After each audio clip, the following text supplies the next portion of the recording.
тие бројки кажуваат дека првиот столб не може да ја исполни својата одлука, односно дека сите ние како граѓани сме загрозени за сигурноста во возрастната доба или во периодот кога нема да бидеме активни.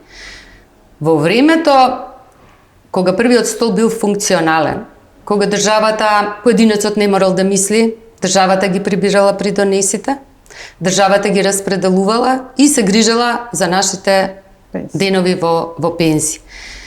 Денеска условите се поинакви. Во тоа време 3 до 4 вработени издржувал еден пензионер. Денеска во Македонија тој сооднес 1,7. Зборуваме за обични бројки за статистика. Не треба посебни анализи за тоа да правиме. Во Европа тој сооднос е 1,5. Во претходниот период проценките биле дека во Европа 2040 ќе падне 2 вработени да издржуваат еден пензионер. А денеска е тоа 1,5 и предпоставките се дека 2050 ќе биде 1,17 вработени да издржуваат еден пензионер.